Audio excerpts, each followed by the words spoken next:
Y vamos a nuestra presentación sobre un tema apasionante como es Leonardo da Vinci. Vamos a analizar en este ciclo dos obras. Primero hoy día la Última Cena y la próxima semana vamos a ver también la Mona Lisa, ¿eh? La famosa Gioconda. El interés en general, como usted, voy a poner la presentación, usted saben que el ciclo es sobre los misterios, ¿eh? Cosa que hacer un poco retrucar las visiones más típicas por una visión de lo que de repente aparece como más oculto o no tan conocido, ¿no es cierto?, de alguna manera, y poder hacer interpretaciones del cuadro en este caso el fresco, que no son como los habituales, ¿ah? Entonces, me interesa un poco explorar eso, casi rozando el esoterismo, ¿ah? Pero trato claro, de siempre fundamentarlo y todo, digamos, en base a la evidencia nosotros que tenemos sobre estos temas. Entonces, ustedes saben que este cuadro, o este fresco más bien, cobró mucha fama por vieron probablemente ustedes o leyeron el Código da Vinci de Dan Brown. Antes había el legado mesiánico, también trató eso, y el cáliz sagrado, que no me acuerdo cómo se llama. Entonces, en ese sentido, este libro y esta literatura que salió en las películas, que salieron, pusieron muy de moda un poco esto. Entonces, a mí me pareció que las preguntas que hacía Dan Brown, que no es Dan Brown no es el que hace la investigación, sino que son Lincoln Lee Valiant, quienes, ¿no es cierto?, hacen un poco el trabajo y él lo transforma en novela, en clave novelística y luego en cine. Pero lo interesante es que hacen preguntas que son sensatas, digamos, que son válidas, que son verosímiles y que hay que tratarlas. Entonces, de alguna forma tomo algunos elementos en la presentación de lo que hace Dan Brown, un poco la interpretación que hace Dan Brown, o que presenta Dan Brown de Lincoln Lee Valiant en el Enigma Sagrado, para analizar un poco este cuadro. Bien, la obra, como ustedes ven, es de 1495-1497 y Leonardo da Vinci, como ustedes ven, nace entre 1452, bueno, nace en 1452 y muere en 1519. Es decir, más o menos nace cuando está a punto de caer la ciudad de Constantinopla, que pone fin a la Edad Media, ¿no es cierto? Y inicia un poco esta nueva era, la modernidad o el Renacimiento, que es el primer estilo o periodo, y y muere en 1519, que es el momento en que Hernán Cortés está entrando a México, ¿no es cierto? La primera uno de los primeros, el primer imperio, podemos decir, en ser conquistado de estos dos imperios que iban a haber a la época, a la llegada de los españoles. Entonces, en América. Por lo tanto, una vía más o menos para circunscribirlo. Pero vamos a ver algunos elementos de su biografía que creo que pueden ser interesantes para tener en cuenta, como vamos a tener la otra presentación la otra semana, nos puedan servir. Primero, Leonardo es un hombre que es una figura preclara del Renacimiento. Hay en la historia del arte, hay personas, podemos decir, que son los pioneros, los que abren camino. En el Renacimiento, Filippo Brunelleschi, por ejemplo, pertenece a ese tipo, no sé, todos los hombres que abren camino. Pero también hay patriarcas. Los patriarcas son los que llevan los estilos, podríamos decir, a la máxima expresión, en este caso el Renacimiento.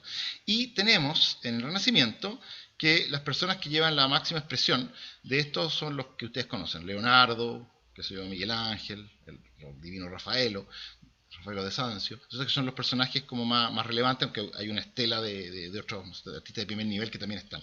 Pero lo interesante es que ellos son los patriarcas, es decir, los que llevan al más alto grado, podemos decir, posible, el arte que se desarrolla durante el Renacimiento y que abre, ¿no?, un camino muy fecundo en la historia del arte, ¿no?, con la referencia inevitable.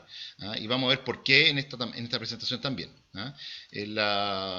Como ustedes saben, aquí vamos a analizar un par de horas de Miguel Ángel, un par de horas de Leonardo y después vamos ya a ver otro tipo de cosas, pero vamos a ver a Pablo Picasso en la modernidad, pero me interesa que en este ciclo estas figuras, ¿por qué son interesantes? Bueno, en general ahí lo domina una divisa que se llama la obstinate rigore, es decir, la obstinación por el rigor. Y eso es muy interesante un poco en cuanto a la juventud, ¿no es cierto? Que hoy día el esfuerzo y también esta obsesión por la perfección que hace Leonardo y que lo hace un hombre que va a ser clave en su época porque abre caminos, ¿ah? Como les decía, en la pintura, en la perspectiva, en la ingeniería, en la hidráulica, en la mecánica, qué sé yo, bueno, cuánto campo probablemente hay, ¿no es cierto? Él está metido. A él le interesa todo. ¿Ah? Podríamos hacer un curso entero solamente de Leonardo para ver la maravilla de los campos que él penetra. ¿Ah? Sí hay que decir una cosa, que lamentablemente va a gozar un poco un poquito no va a gozar de la fama que requiere, porque su trabajo, cuando él muere, le encarga, ¿no es cierto?, a sus discípulos que ellos publiquen sus obras, ¿ah? Que lo que él había escrito. Él había escrito más o menos 10.000 páginas que fueron agrupadas después en algunos códices, el más conocido el Códice Atlántico, que lamentablemente no vieron la luz hasta el siglo XIX. Entonces, cuando muchos de los experimentos y de los inventos y de los descubrimientos que había hecho Leonardo, una vez que aparecieron publicados, ya habían sido superados por la ciencia. Porque él lo hizo, claro, en torno al 1500. Entonces, cuando ya se conocen después de 1850, que hizo todas estas cosas, mucha información que él tiene ya había pasado, ya había sido superada, había sido alcanzado. Entonces, no va a gozar de una gran fama en vida, a pesar de que sí tiene fama, pero podría haber sido mucho más el destello de Leonardo, podría haber iluminado mucho más fulgurantemente, podemos decir, el universo conocido, ¿no es cierto?, el mundo occidental, si es que todas estas cosas hubieran sido puestas a disposición en el momento oportuno. Pero bueno, esas cosas pasan, pero sí la obstinación por el rigor lo lleva a que muchas obras no las termine, porque ve que no van a alcanzar la plenitud que él había imaginado y las abandona. Hay que decir una cosa más. En su currículum, porque ustedes saben que a la ciudad de Milano, donde vamos a ver ahora que a Leonardo lo envían, con una carta, ¿no es cierto?, y a ver, hacer unas cosas, qué sé yo, Lorenzo Medici. Cuando él llega a Milano, en el currículum que le presenta a Ludovico Sforza, él es como de 8 páginas, dice todas las cosas que él hace y todas las cosas que le interesan. Y al final del currículum dice, bueno, y además pinto. ¿Ah? Eso es toda la mención a la pintura, además pinto. ¿Ah? Y bueno, vamos a analizar dos pinturas notables, como la Última Cena y la Mona Lisa, para ver, bueno, esa cosa como el detalle, además pinto, ¿ah? Que es muy importante. Bien. No, si hoy día llegué como a las 8:10 más o menos. Les pido por favor desactivar los micrófonos por favor, porque si no se monta la voz encima, por favor.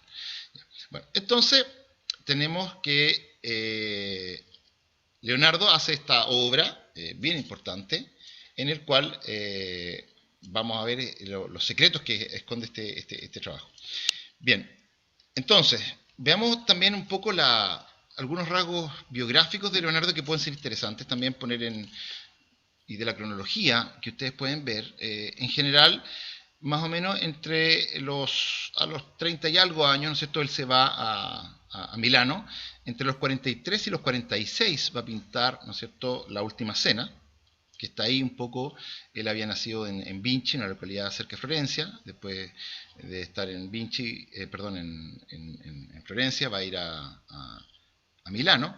Después se va a ir a Roma, que después va a hacer todo un trabajo interesante y finalmente va a fallecer en Francia, en Amboise, a los 67 años, 1519.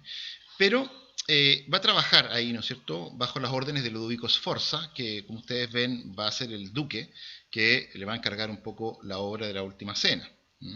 Así que, qué importante. Su maestro de Leonardo fue Andrea del Verrocchio, que era un escultor, grabador, también arquitecto, trabajaba en forja. O sea, ustedes saben que estos hombres eran todos humanistas y todos hombres tenían como arquetipo la idea del homo universal, es decir, del hombre universal, es decir, el hombre que está metido en todas las cosas y que trabaja, ¿no es cierto?, en todos los campos posibles. Entonces eso también es muy interesante. Bueno, y él va a trabajar cuando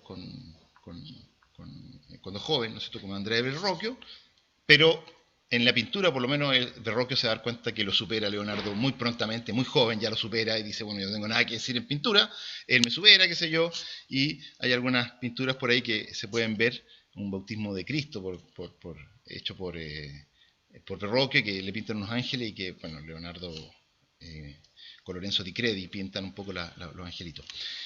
Bueno, en general, para ver el tema donde vivió Leonardo, él se va a mover en general, ¿no es cierto? Como decía, en Roma, en Florencia, en algún minuto va a ir a Venecia a ofrecer sus servicios, sobre todo por la amenaza de los turcos a César Borgia, pero después, con el tiempo, no va a prosperar y su época quizás más feliz de su existencia va a ser Milano, donde mejor va a estar, ¿ah? Donde va a ser reconocido su trabajo, admirado, qué sé yo. Siempre va a tener obviamente sus enemigos o lo que sea, pero la verdad es que... me quedo yo.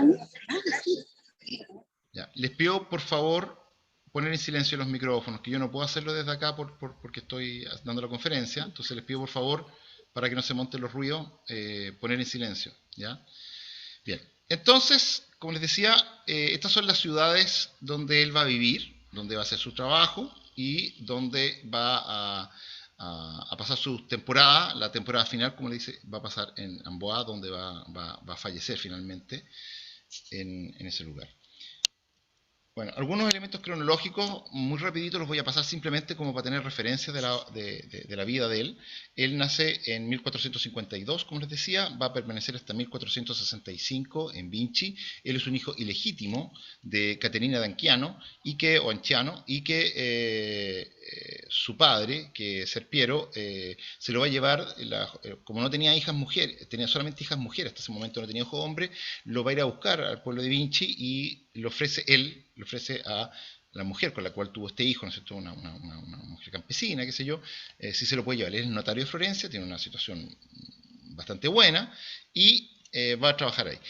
Leonardo, por ser hijo legítimo, va a tener vedado su ingreso a la universidad, por ejemplo, o estudios superiores, por lo tanto va a trabajar con Verrocchio en un taller como aprendiz de pintura y va a estar ahí, ¿no es cierto?, 3 años hasta el 1468 y después, como les decía, va a trabajar, ¿no es cierto?, como pintor en el famoso Bautismo de Cristo, que es una obra de Verrocchio, pero que él hace estos ángeles y que Verrocchio dice, bueno, no tengo nada más que enseñar.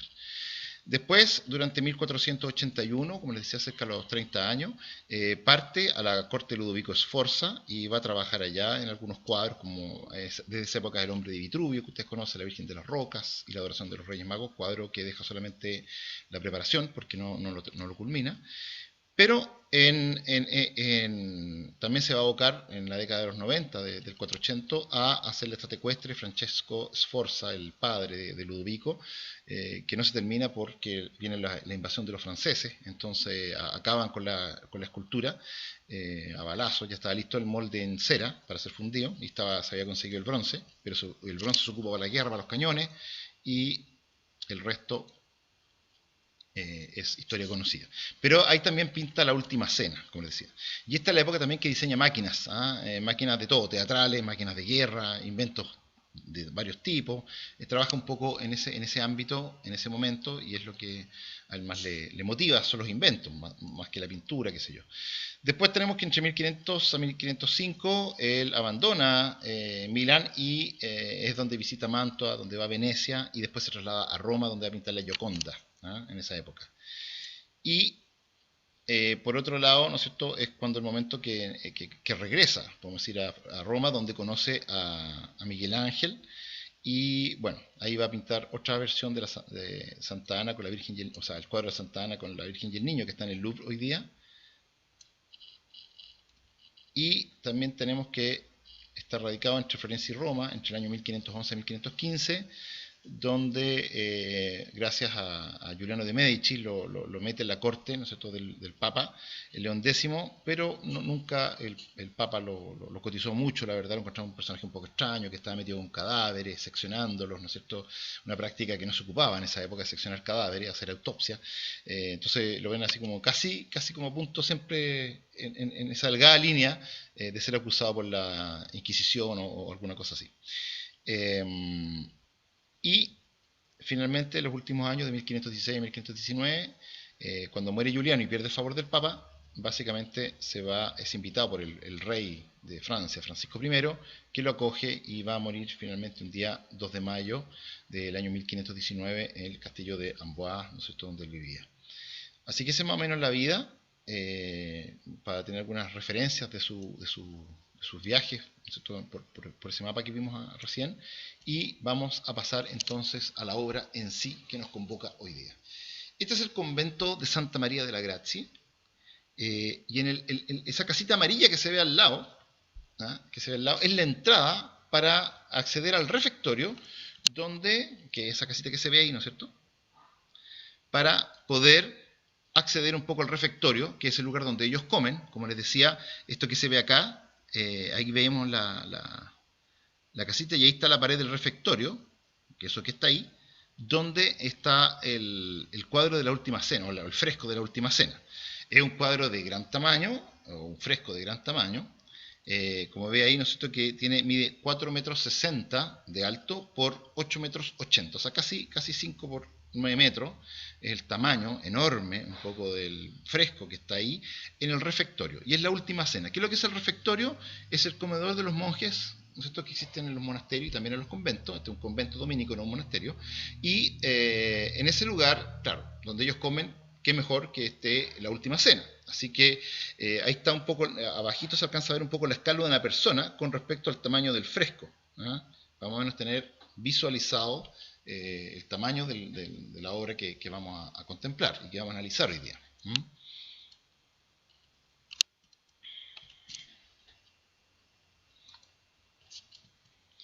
Bueno, este es el lugar, una foto del siglo XIX, donde la gente iba, como se ven ahí, en clase de pintura para hacer las propias versiones de este fresco.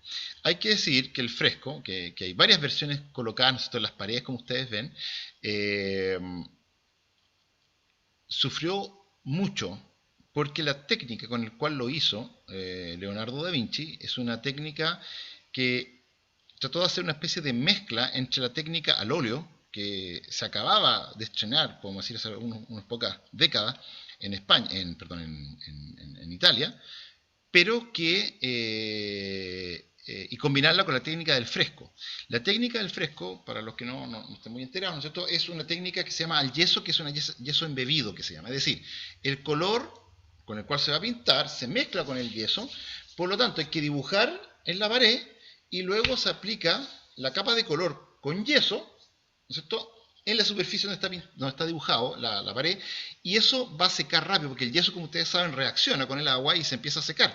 Por lo tanto, no hay mucho tiempo para hacer correcciones. Por lo tanto, el pintor debe tener muy claro la técnica y la solución un poco de los detalles muy en la cabeza, porque no admite mucha corrección en el proceso. Diferente al óleo, que ustedes saben que el óleo, no sé, que demora mucho en secarse y por lo tanto uno puede pintar encima con la técnica de esta pintura al aceite, por lo tanto, o al duco, qué sé yo, y por lo tanto puede hacer las correcciones que estime necesario. Entonces lo que quiso hacer Leonardo es una técnica que permitía retrasar el tema del secado, porque era una mezcla de yeso y también pintura al temple, y pintura al óleo, al aceite, y esa mezcla resultó ser fatídica. Fatídica porque si ustedes ven donde está la pintura, en la posición que está la pintura, ahí hay una puerta. Esa era una antigua puerta que daba a la cocina que alimentaba, ¿no es cierto?, el refectorio. Y en la cocina, como ustedes saben, se cuecen comidas, se calientan, ¿no es cierto?, asado, horneado, qué sé yo, da lo mismo. Y los muros, podemos decir que transpiran por los vapores y todas esas cosas. Entonces, el vapor, cuando de la cocina intentaba por el muro, se filtraba por el muro e intentaba escapar. Y no podía respirar por esta pintura que estaba al aceite, que sellaba los poros del muro. Entonces hacía presión y empezó a descomponerse al poco tiempo. Estando Leonardo vivo, tuvo que ir a Milán a reparar esta obra. ¿Ya?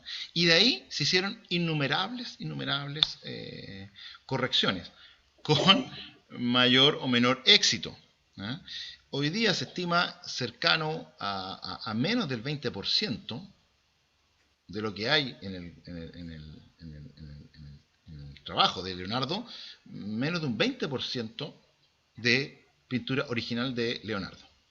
Todo el resto son restauraciones.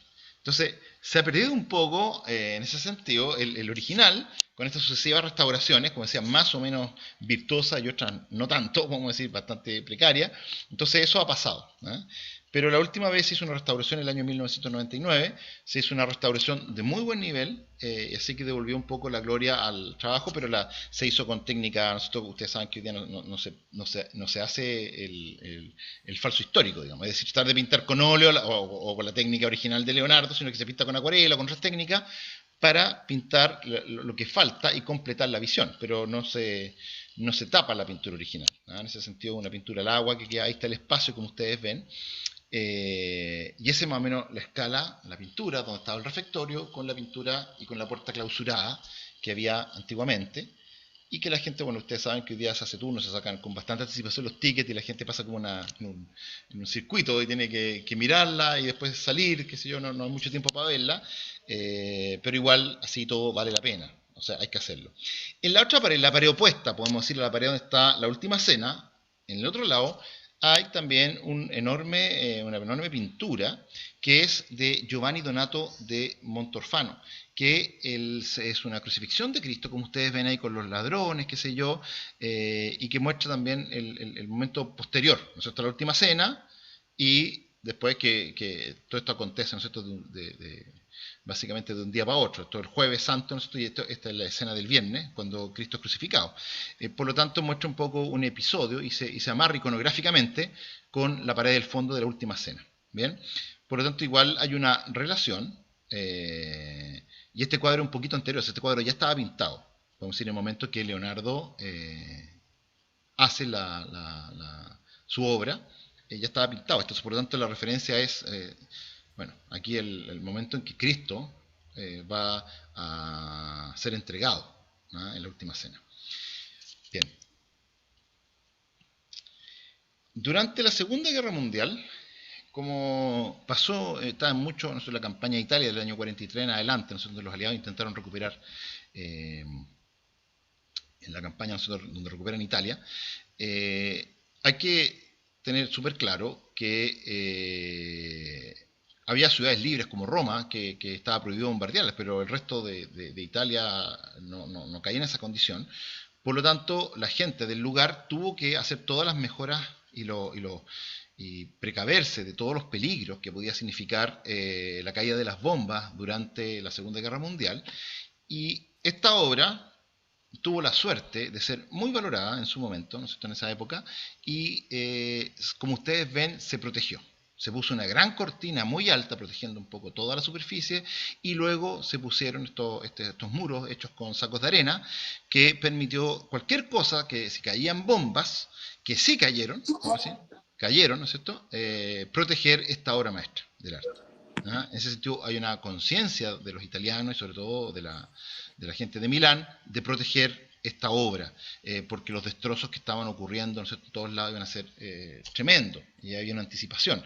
Y eso, por favor, es muy interesante. Mucho patrimonio se ha perdido justamente porque no se han tomado las precauciones en momentos muy difíciles. Por ejemplo, la guerra de Afganistán, por ejemplo, que no se tomaron precauciones y fueron saqueados todos los museos de Kabul, qué sé yo, y todas estas cosas, ¿no es cierto?, que también en Irak pasó lo mismo, en Bagdad, con las obras del arte asirio, irónico, qué sé yo, y mesopotámico que se perdieron. Entraron al mercado negro, simplemente se destruyeron después por el talibán o por los grupos, ¿no es cierto?, los grupos más radicales. Entonces, todas estas cosas son súper importantes de proteger. Bueno, hubo una conciencia en Europa de proteger esto y pusieron estos sacos, porque la verdad es que las bombas, como les decía, cayeron. Y por esas cosas, porque simplemente Dios es grande, ¿no es cierto? Ahí se ve el momento que están montando los andamios y todo para proteger la obra. Fíjense, ahí está el lugar. Cayeron las bombas. En agosto de 1943, los aliados bombardearon varias ciudades italianas, en las del norte, que se incluye Milán, y varias iglesias también fueron destruidas, ¿no?, y tuvieron varios daños. En este caso, también podemos decir que una bomba de alto poder explosivo aterrizó a solo 25 metros del muro. El edificio entero, el refectorio, esto fue prácticamente derruido, el techo se derrumbó, el claustro se derrumbó y se derrumbaron muros enteros. Pero como estaba protegida la obra de Leonardo, se salvó. Ahí está, fíjense, miren, ahí está los muros del moldaje, que pusieron los sacos y todas las cosas con las maderas para proteger, ¿no es cierto?, la obra. Y aquí fíjense que cayó todo. O sea, la verdad es que fue por obra y gracia de Dios que esto sobrevivió. Así que por eso tenemos un patrimonio que es bien interesante y que sobrevivió el paso del tiempo gracias a esas precauciones que se han tenido con el patrimonio. Es muy delicado, es muy débil, es muy feble, ¿no es cierto? Todo lo que se puede hacer para proteger, ¿no es cierto? Ya sabemos por nuestra ciudad lo que ha pasado con el estallido autodenominado, o denominado estallido, digamos, social, que ha destruido gran parte del patrimonio. Me tocó ayer visitar por estoy haciendo un informe técnico de la iglesia de la Veracruz en Victorino Lastarria y bueno, muy triste todo esto.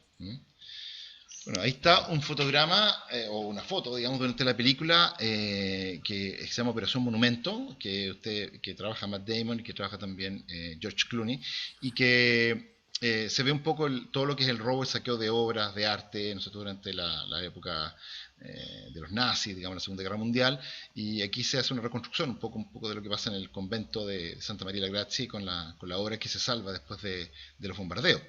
Y eso fue un poco una de las grandes obras que hicieron que este patrimonio no se perdiera, y por eso es muy importante. Bueno, hacia 1981, aquí tenemos la última cena, un estado bastante deplorable, como les decía, por a pesar de que el muro, la cocina fue clausurada, igual el daño era irreversible, como les decía, ya se había dañado muchos años antes, desde la época de Leonardo prácticamente, o sea, 500 años de deterioro sostenido sobre la obra. Por lo tanto, esto hizo que se tomaran cartas en el asunto para poder restaurar la obra. Este es el estado en que estaban las cosas, para que ustedes vean antes de la restauración.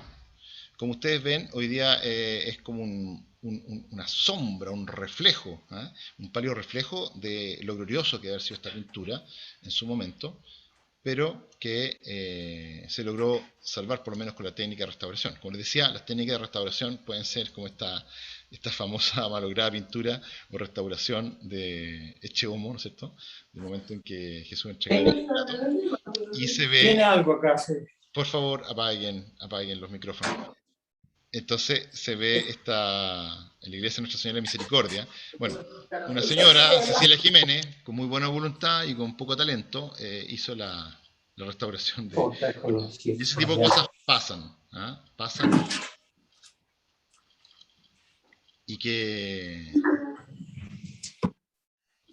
bueno, a veces hacen imposible que las obras lleguen a buen resguardo. Entonces eso también es importante, como les decía, el tema del patrimonio, cuidarlo a fin de que lo podamos tener y no haya problemas con eso.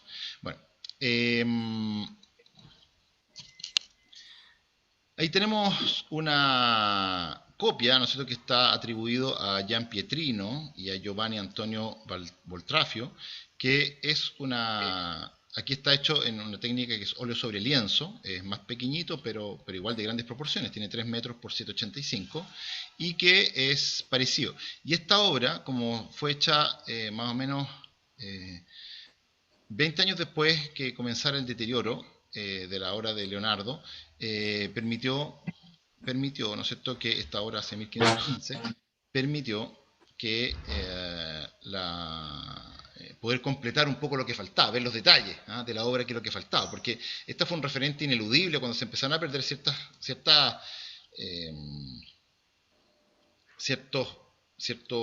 detalles. Gracias a estas obras que había de referencia se pudo salvar. Entonces es muy importante para esto las posibilidades que uno tiene de ver para revisar cualquier deterioro de las obras. Cristian, ¿te puedo interrumpir un poquito para decirle a Juan Bascuñán que apague su micrófono, por favor? Que está como permanentemente haciendo un poco de ruido. Gracias. Ya. Tú, Bernardita, lo acusa a cualquiera que tenga el micrófono prendido ahí para que apague, por favor. Perfecto. Yo no puedo ver, como son tanta gente, no puedo llegar y hacerlo muy rápido. No hay problema. Vale. Disculpen. Dale. Bien, entonces, esta obra que está en Bélgica hoy día fue una base fundamental para la restauración. Bueno, entonces ahí están, como ustedes ven, los personajes de la obra de Gian Pietrino y Boltrafio comparado con la obra de Leonardo.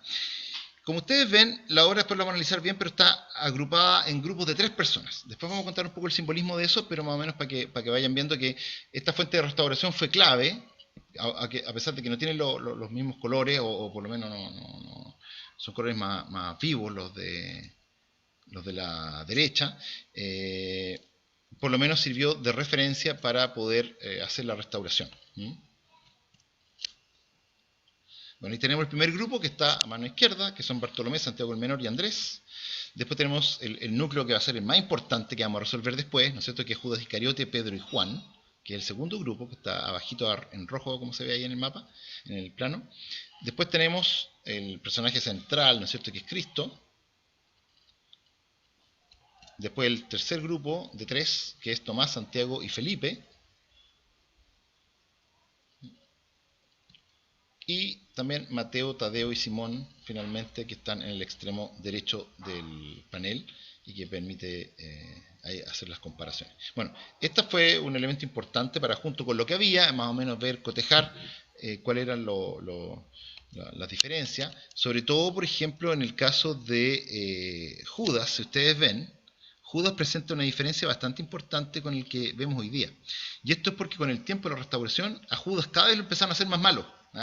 Y los rasgos más severos, ¿no sé, más respingada, o sea, más aguileña la nariz, más torva la barba, que eso. Entonces, en ese sentido, como que hubo las diversas restauraciones que hicieron sobre el rostro de Leonardo, de Judas, de Leonardo, fueron cada vez modificando un poco el aspecto original, ¿ya? Ese es más o menos importante para tener en consideración, y esta obra es una muy buena referencia para saber el estado original o cómo era la composición original y qué sirvió para la restauración. Ahí tenemos más o menos una comparación entre la restauración que se hizo en el año 1999 y lo que había antes. Bien, como ustedes ven, el cambio es sorprendente, lo que se puede apreciar hoy día es sorprendente. Y, como les decía, que hoy día queda entre un 18 y un 20% de lo que se estima que era la pintura original, pintada por Leonardo. Ha habido 20 restauraciones, como les decía, sobre la obra. La más larga es la última, que se hizo entre 1977 y 1999, así que, como ustedes ven ahí, varios años arreglando la última cena, que, como les decía, que se hizo con pincel, cosas con acuarela y otras cosas técnicas parecidas, para que no afectar la pintura original. Ahí está el momento que están restaurando. Un trabajo, como les decía, hermoso y largo para poder devolver la gloria original a la obra. Y está el trabajo terminado. Se dejaron obviamente pedazos sin pintar para que se vea el estado original que tenía la obra. Se pintaron las partes claves que dan unidad de significado o unidad de sentido a la obra, y esas fueron las que finalmente se fueron dejando.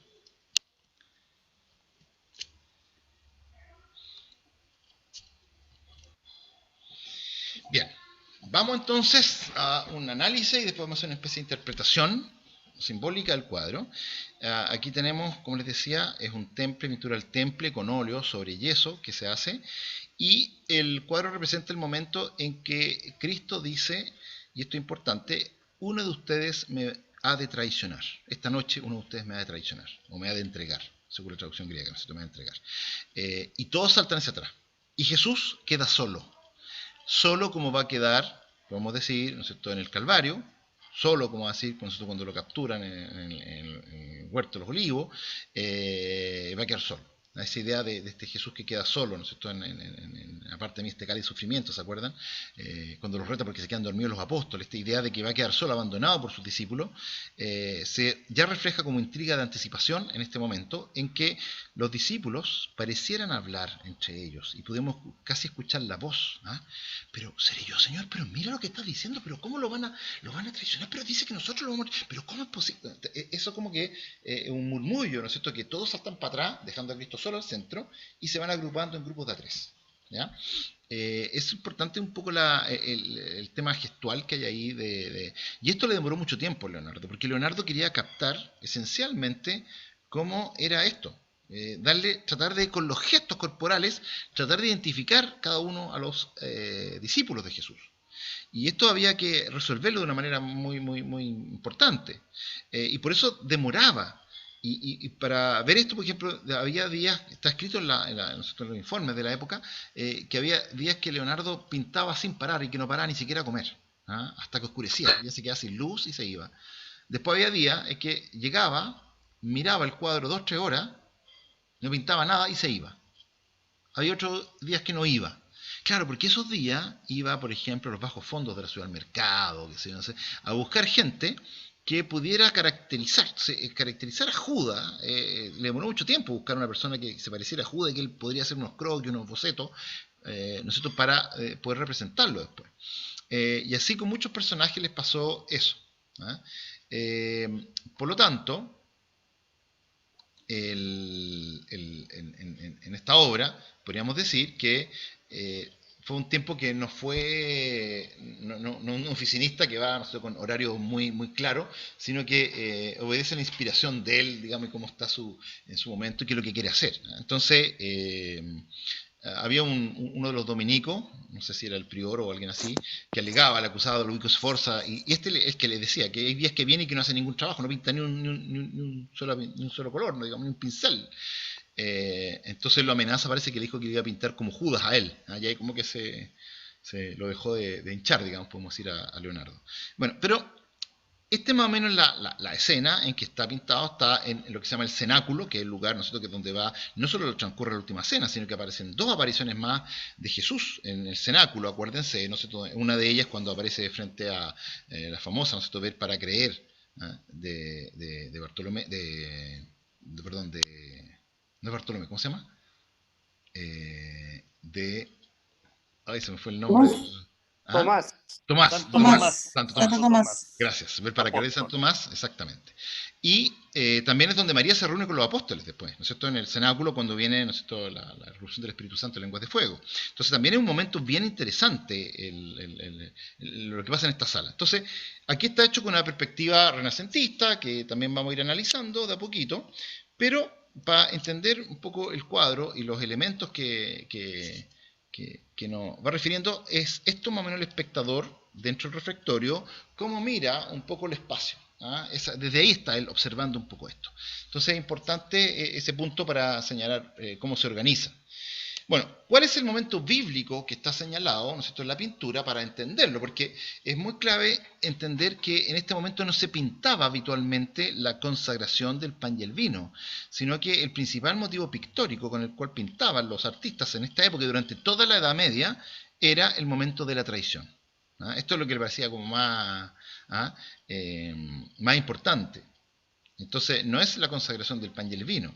De hecho, por ejemplo, en el Evangelio de Juan, que es el que más detalle le da a la última cena, tampoco menciona la consagración del pan y el vino. Claro, ¿por qué? Porque, bueno, ya los otros 3 sinópticos ya lo habían mencionado. Entonces, él añade todo lo que no está en los otros. ¿Ah? Bueno, pero ¿cuál es la pintura? Es Juan 13:21. Dice, la pintura representa el momento en que Jesús anuncia a sus discípulos que uno de ellos lo traicionará. Mostrando sus distintas reacciones, este relato se encuentra en el Evangelio según Juan, en el capítulo 13, versículo 21-22. Dice el 21. Cuando hubo dicho Jesús esto, se conmovió en el espíritu y testificó y dijo, en verdad os digo que uno de vosotros me va a entregar. Que esa es la traducción más que traicionar, ¿no? Entregar. Entonces los discípulos se miraron unos a otros sin saber de quién hablaba. Eso es lo que está retratado, ¿no?, en el cuadro. Entonces por eso es importante añadir que la idea es que cuando dice que no hay cáliz o no hay, hay un cáliz, que la verdad es que sí lo hay, no lo ve Dan Brown, pero sí lo hay, pero no es el momento que le interesa retratar a Leonardo, sino que él hace una representación bastante canónica de lo que se intenta representar, que es el momento de la traición, que es el momento elegido por todos. Y los apóstoles, ¿no es cierto?, se miraban unos a otros, los discípulos, sin saber de quién hablaba. ¿Seré yo, Señor? ¿Seré yo, Señor? ¿Quién será? ¿Pero quién es? ¿Quién está haciendo? ¿Pero cómo lo vamos a traicionar? Ese es como lo que quiere decir el cuadro. ¿Bien? Ese murmullo que recorre ese tenso momento de la traición.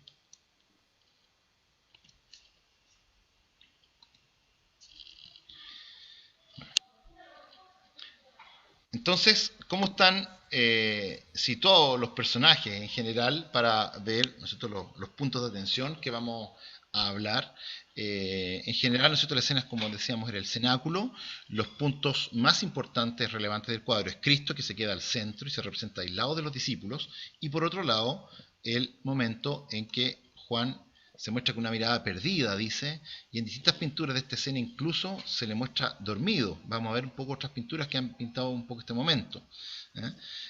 Como les decía, en 1652 se instaló una puerta en la parte central del fresco, removiendo la parte visible de los pies de Cristo, y dice que Leonardo utilizó metales preciosos en su pintura como oro y plata. Bueno, el Código da Vinci del 2003, como les decía, en la novela de Dan Brown, que muestra distintas teorías bajo la supuesta simbología que oculta la pintura y que ha sido discutida por historiadores. Esta publicación generó un gran interés en visitar la obra ubicada en Milán. Y todas estas obras, ¿no es cierto?, que de repente salen y que salen con algunas teorías, con algunas pinturas, sobre todo a Da Vinci, claro, despierta siempre mucho interés y aumenta la visita y bueno, es un recurso turístico que, claro, la gente no lo deja pasar por alto, los dueños de las obras, porque les puede reportar bastante réditos, digamos. Así que está eso. Bien.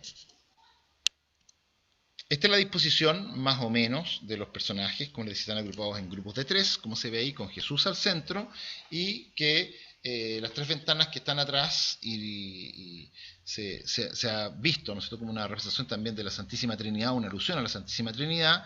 Y lo interesante es que la disposición de Judas, que vamos a ver después en el cuadro, cómo lo dispuso.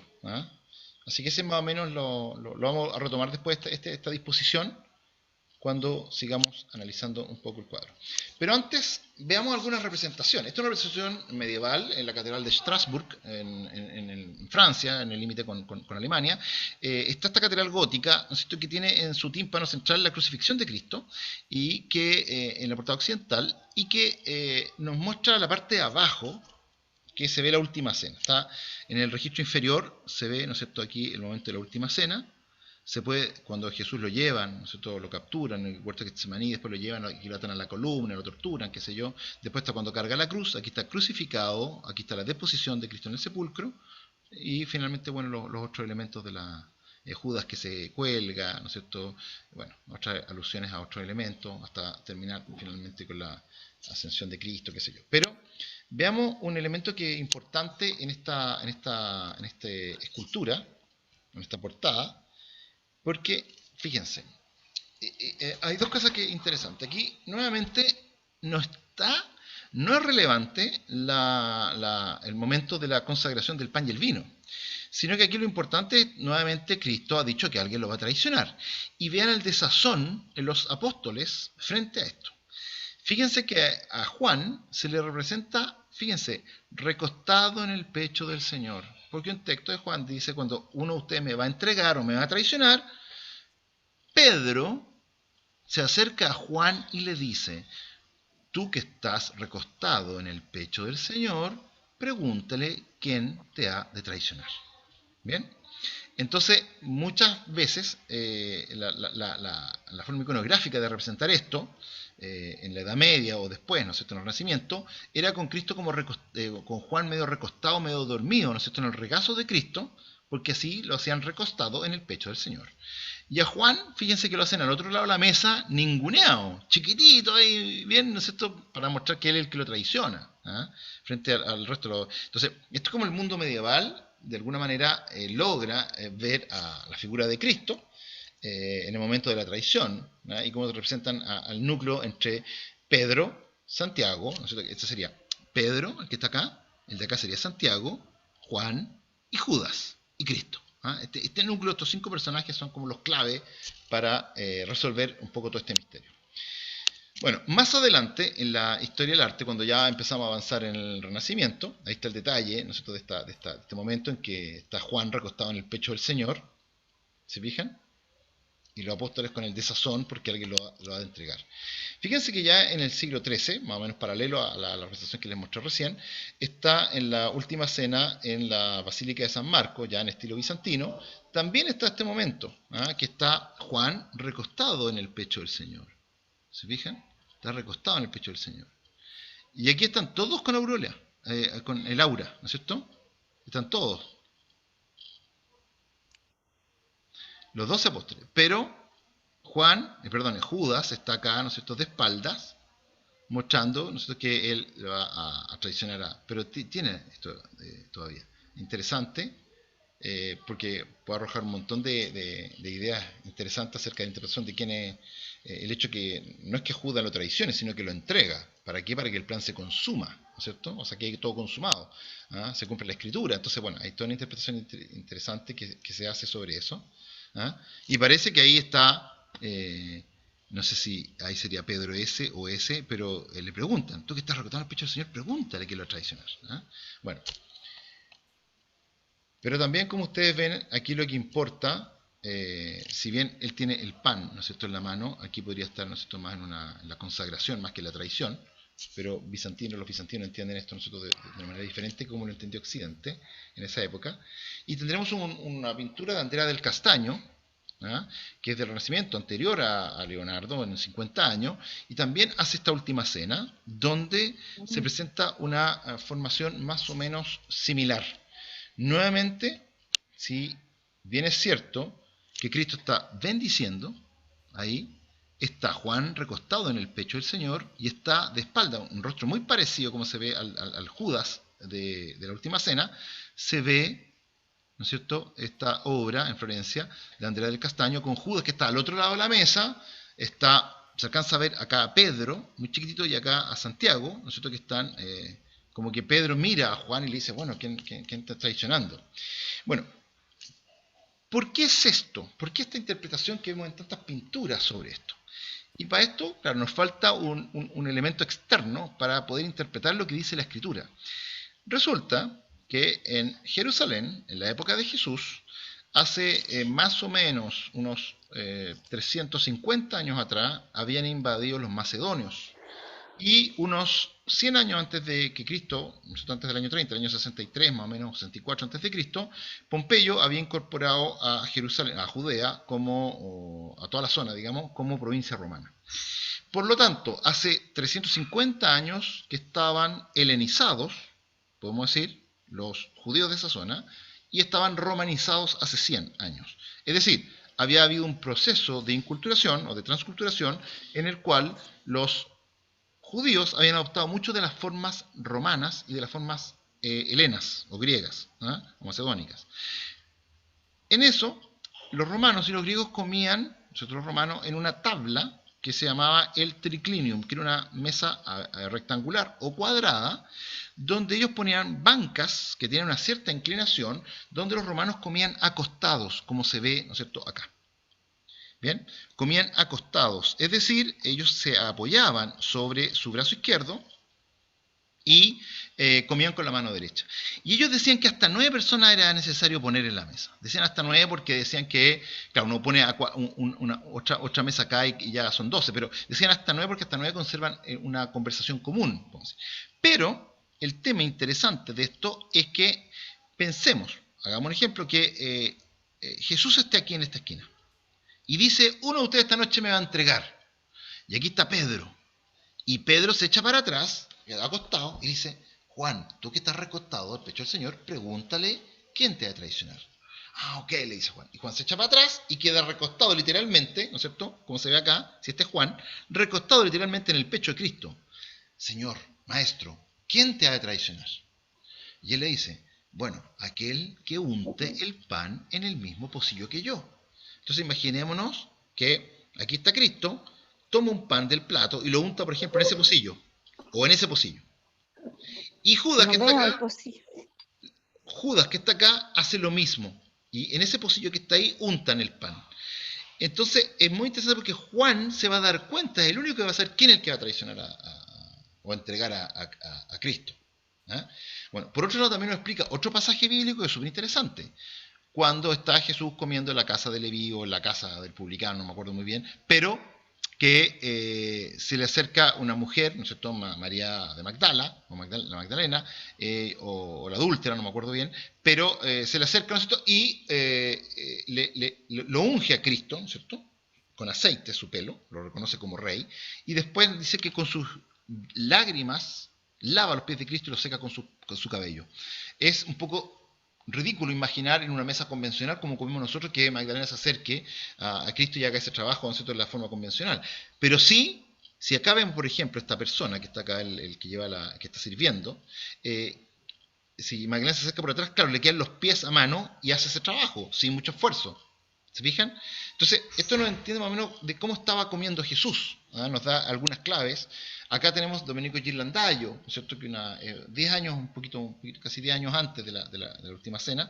Este es el maestro también, cuando estudió Miguel Ángel. Acá también se presenta un poco lo mismo. Judas al otro lado de la mesa.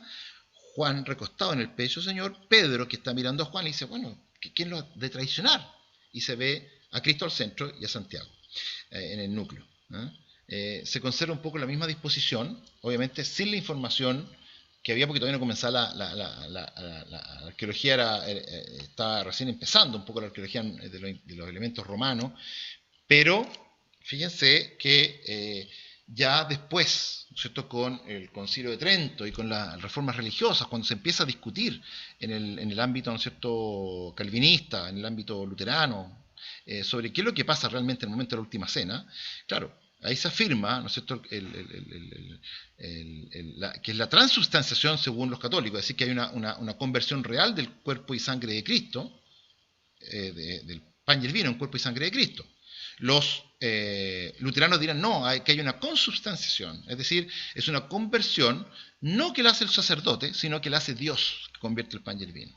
Y los calvinistas dirán, ¿no es cierto?, no, aquí hay una rememoración, aquí lo que se hace es un recuerdo de lo que hizo Cristo, pero no hay una transformación real de la sustancia, ¿no es cierto? El pan sigue siendo pan y el vino sigue siendo vino, y no es cuerpo y sangre. Bueno, esas discusiones teológicas propias, ¿no es cierto?, de la época de las reformas protestantes que hubo en el siglo XVI, aquí se empieza a hacer énfasis y cambia el leitmotiv. Entonces ya no se pinta tanto la tradición, sino que se pinta la creencia del mundo católico para afirmar de que él, ¿no es cierto?, esta hostia es mi cuerpo y este cáliz es mi sangre, para que no haya desviación. Entonces fíjense que el dogma muchas veces aflora cuando ya la creencia está sostenida en el tiempo, es lo que se cree y lo se practica, pero cuando aparecen las herejías que discuten esos temas, es el momento donde se afirma. Entonces el arte aparece como vehículo, podemos decir, de propagación ideológica un poco de las creencias. Bernardita, ayúdame con el sonido, porfa.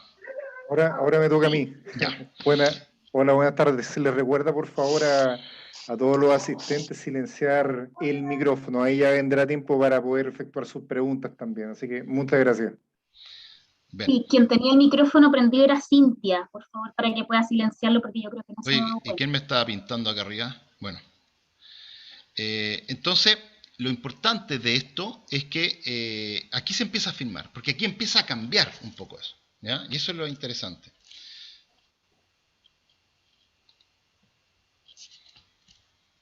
Bueno, si ustedes se fijan, ¿cómo se puede borrar eso ahí? Yo no sé. Bueno, si ustedes se fijan acá en esta presentación, en esta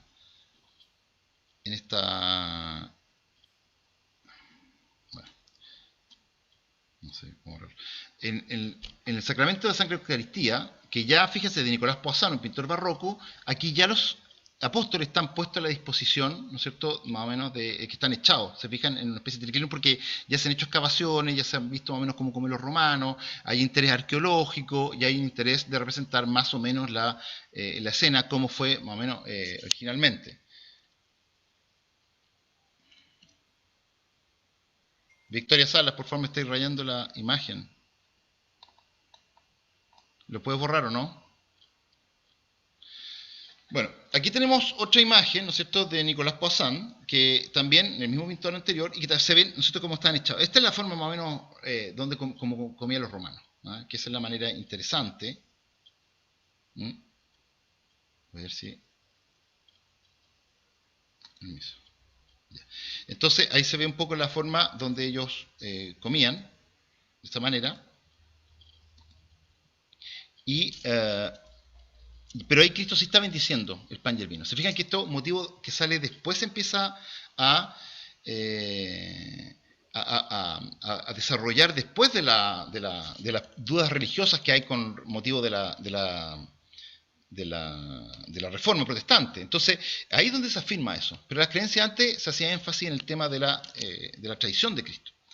Por eso hay que tenerlo súper claro, porque cuando interpretemos a Da Vinci, a Dan Brown, ¿no? Con el tema de que no hay Cali, qué sé yo, no era el tema de la época. Entonces ahí es importante tratar esa época.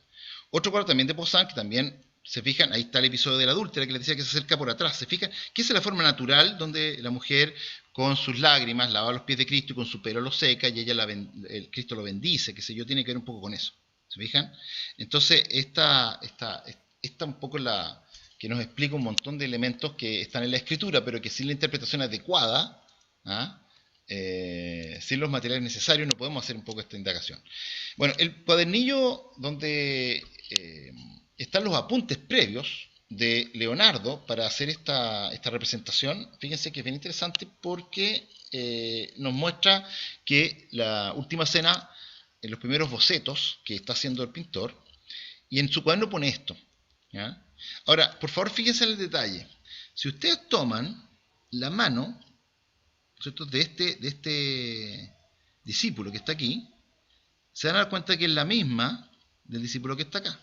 Por lo tanto, esta es la continuación, que en el papel, en el formato, no le cupo, y puso después en línea. Es como decir que ahí los pegué. ¿Se fijan o no? Entonces ahí está una primera disposición. En la primera disposición está según los cuadros que vimos delante. Es decir, Juan recostado como durmiendo y Judas al otro lado chiquitito, ninguneado, ¿no es cierto?, al otro lado de la mesa. Esa es la solución, la original, versus si la comparamos con la disposición que hubo en la pintura final, el resultado final. ¿Bien? Bueno. Los bocetos también tenemos bocetos de Leonardo de algunos personajes, por ejemplo, el estudio para Felipe. ¿Y cómo está Felipe hoy? ¿No es cierto? Felipe, acuerden que el apóstol griego, Filipos, amante de los caballos, que se llama todo griego, y también es imberbe, es decir, tampoco tiene barba. ¿Bien? También el estudio para Bartolomé no me convence mucho que sea para eso. Estudio para Santiago el Mayor, parece más para la batalla de Angiari. Estudio para Santiago el Mayor, sí. ¿Se fijan que está sin barba, después le colocan barba? Estudio para Judas. Este era como el Judas que había propuesto inicialmente. Y bueno, como les decía, con los años se fueron acentuando los rasgos para hacerlo cada vez más malo, ¿no?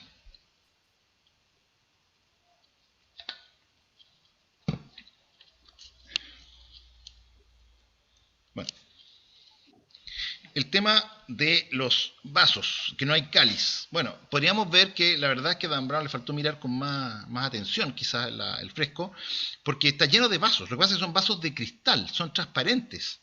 Entonces, claro, pasan medio desapercibidos, además con el estado de conservación, que es bastante precario, pero uno mirando se da cuenta lo que estaban comiendo los apóstoles, por lo menos en la representación del cuadro de Da Vinci, lo que comían los apóstoles ese día, en la última cena.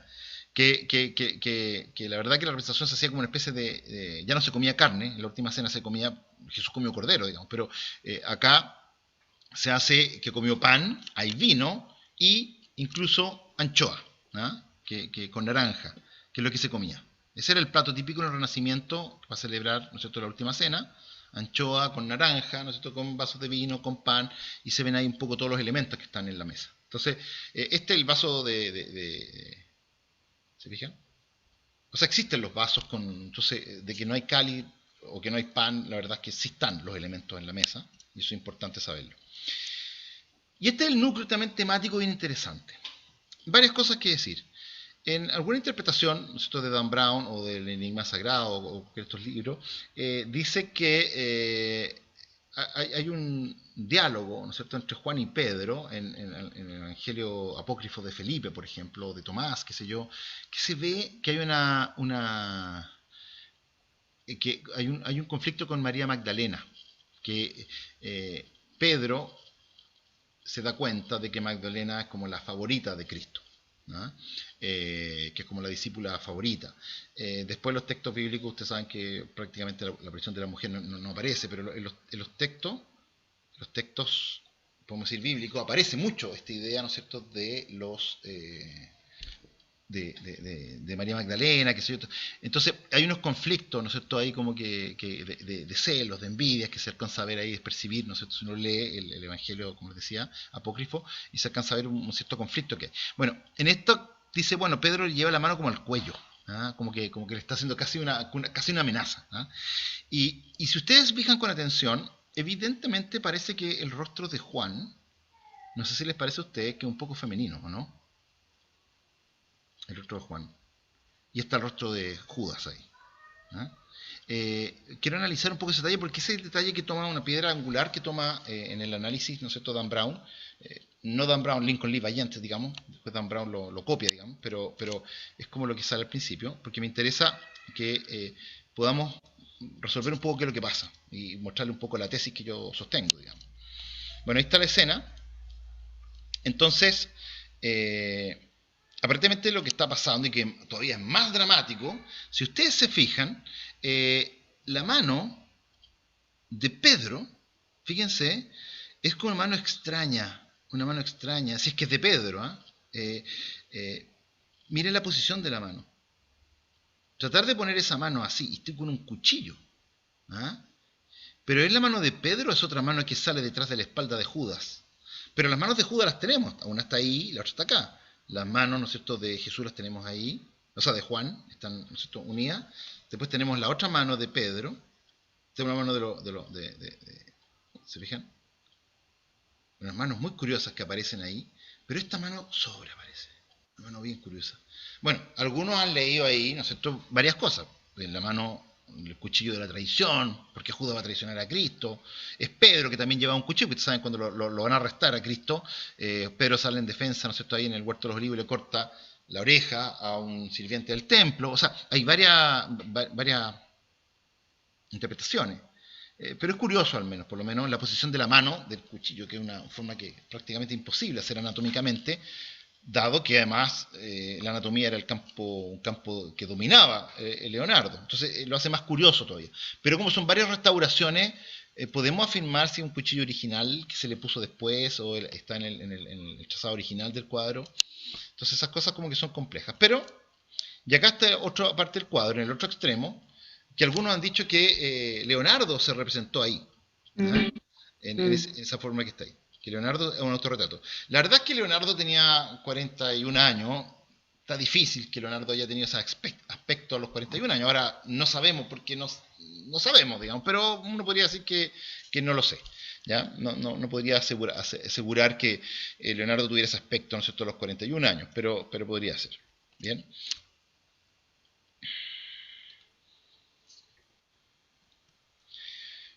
Bueno, veamos algo de qué es lo que nos dice un poco la gramática, un poco del cuadro, cómo está organizado, la perspectiva y todo ese tipo de cosas para mirar un poco qué es lo que pasa con este cuadro.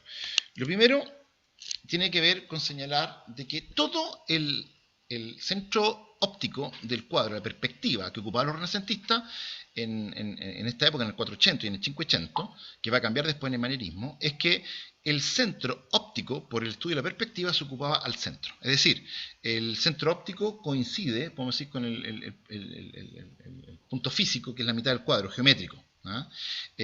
Por lo tanto, aquí hay una línea de horizonte, que es la línea horizontal que están viendo ustedes, hay un eje de simetría, que es vertical, y el punto de encuentro de la línea horizonte con el eje de simetría es, podríamos decir, el punto de fuga del cuadro. Es decir, todas las líneas de esta composición confluyen a ese punto.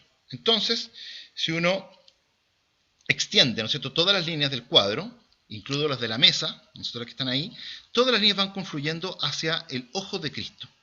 Entonces, el ojo de Cristo es el centro del cuadro. ¿Bien? El centro óptico. Pero además hay otros elementos también geométricos que son bien interesantes, que, como les decía, corroborado un poco con las ventanas que se ven en el espacio arquitectónico, va dividiendo también el cuadro, ¿no es cierto?, en módulos que nos va mostrando como ustedes se fijan, esta división que van quedando más o menos los discípulos en grupos de A3 en cada plano. Y va dividiendo armónicamente un poco todo el cuadro, como ustedes ven, en 5 segmentos prácticamente iguales. Después tenemos que, si proyectamos, vamos a proyectar, ¿no es cierto?, la continuación del mantel, esa línea verde que está ahí y la otra línea verde que está arriba, para entender un poco que nos puedan servir de referencia para marcar otros puntos. Entonces lo primero es que la línea de abajo del mantel nos marca un cuadrado con la pared del fondo. Se marca un cuadrado perfecto, como ustedes ven ahí, que ayuda a configurar un poco todo el espacio que está ahí. Entonces tenemos un cuadro en el diseño. Y además se alcanza a ver un círculo, que lo voy a borrar de nuevo para que tomen, por ejemplo, de referencia el plato de Cristo que está ahí, y arriba el tímpano circular sobre la ventana. Entonces tomamos esa referencia, ¿se fijan? Aparece un círculo, que Cristo, como ustedes ven, es una posición triangular que está ahí, y que si tomamos ahora las 3 ventanas que están atrás, nos forman 8 mini cuadrados, esto que se alcanza a ver ahí, y en la figura de Cristo se arma también un triángulo. ¿Se fijan? Un triángulo compositivo. Entonces, vamos a decir que hay un tema geométrico, esto de situar un poco el espacio del cuadro, el espacio pictórico, con esta gramática o esta geometría que permite más o menos articular la perspectiva. Por lo tanto, una perspectiva bastante clásica. Esto no hay que sorprenderse de que Leonardo es maestro. Todos lo hacían, básicamente. Ya un estudio bastante común, un poco en el Renacimiento, pero para decir que existía un poco en Leonardo un poco toda esta cosa. Lo que sí, podríamos decir que llamaría la atención de este trazado regulador, nosotros que acabamos de ver ahí, nosotros lo sacamos, es que si entre lo que hay en el cuadro, según lo que dice Dan Brown, ¿no es cierto?, que se arma una especie de triángulo, un vacío, el único vacío que hay en el cuadro. Y él dice que ese vacío sería el cáliz que no está presente en el cuadro. Bien, por lo tanto, en su versión, ¿no es cierto?, ese cáliz, ¿qué es lo que sería? Bueno, la tesis que él sostiene es que ese personaje que está ahí no sería Juan, dado que es un personaje femenino, sino que sería Magdalena. María Magdalena, exacto. Que sería María Magdalena, y que el cáliz que estaría ahí sería, ¿cierto?, el famoso Santo Grial, que sería la sangre. Sí, la sangre. Por favor, le pido apagar el micrófono. Que sería que sería el cáliz sagrado, ¿no es cierto? Que sería la sangre real, que sería el linaje de Cristo con María Magdalena. Eso es lo que sostiene. Entonces, esa M que se hace ahí entre Cristo, las dos posiciones triangulares de Cristo y de la supuesta María Magdalena, aludiría a palabras como Magdalena, a la palabra matrimonio, a la palabra maternidad. Bien, que estaría presente un poco en el cuadro. Esa es un poco la tesis ahí que sugiere. De hecho, si me lo permiten, ¿no es cierto?, el rostro que sea femenino, ¿no es cierto?, de este Juan, que ya lo vimos, nosotros después lo vamos a analizar más, pero que es más o menos femenino, también se replica un poco en esta figura. Esta es una figura de San Juan Bautista, y el otro es San Juan Bautista o Dionisios. Se cree que parcialmente participó Leonardo, pero este cuadro lo terminaron sus ayudantes, el de la derecha. Están los dos en el Louvre. Entonces, este cuadro, ¿no es cierto?, que está así, si ustedes se fijan en el rostro de Juan el Bautista, también tiene rasgos delicados, digamos, que no parece este hombre rudo que vive, ¿no es cierto?, en el campo. O sea, ¿qué está representando esto? ¿Ah? Bueno, de por sí, si bien le dicen que habitualmente lo interpretan como este cuadro de la derecha, sobre todo como de Baco, yo sostengo que es Juan y que juntos formaban, ¿no es cierto?, una misma lectura.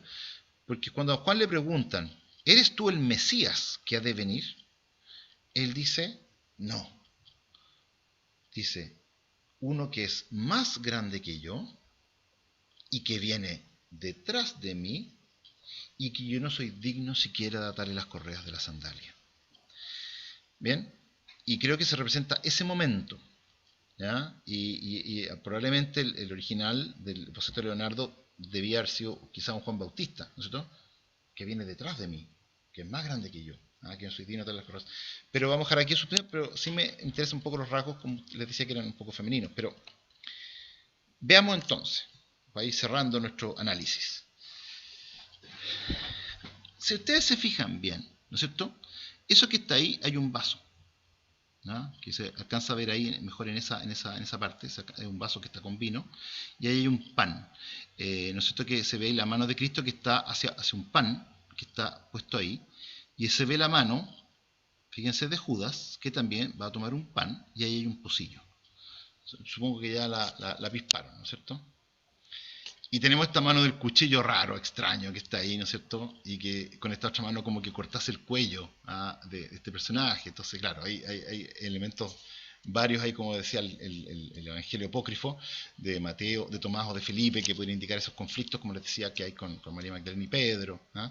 Bueno, pero lo interesante es que agrandé el rostro de Juan. ¿Bien? Bueno, si lo agrandamos, uno podría decir, no, pero es que Juan igual era un niño, entonces como era más joven, y por eso es imberbe. Pero tenemos a Felipe, que también es imberbe en el cuadro, y no nos llama tanto la atención, ¿no es cierto?, con un rasgo un poco femenino. Entonces dije, bueno, existen otros cuadros de Leonardo, bocetos, que me podrían decir claramente que es una mujer, por ejemplo. Hice eso. Entonces ahí tomé el rostro, si fíjense, lo agrandé, y miren lo que encontré.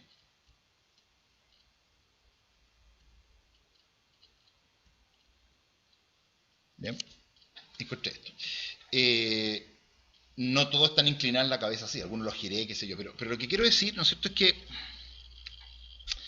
puede ser mujer, podría ser una pregunta, simplemente uno parece irresistible decir que sí, ¿no es cierto?, que no cabe duda, que pueda ser una mujer, y que podría ser Magdalena. Bueno, a pesar de que la evidencia es bastante buena, creo yo, no me convence todavía, y quiero decir por qué.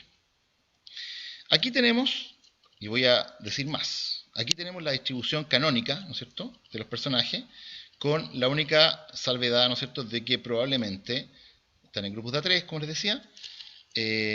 Juan, que podría ser Magdalena, está ahí. Entonces, Dan Brown da un giro en el argumento y dice, bueno, ¿qué pasaría si yo tomase, ¿no es cierto?, la figura de Juan y la moviera y la desplazara? Y se unen ahí. Se fijan, forman un triángulo. Incluso se unen porque los azules tienen invertidos los colores, donde la capa de uno es rojo y la túnica azul, el otro tiene la túnica azul y la capa roja.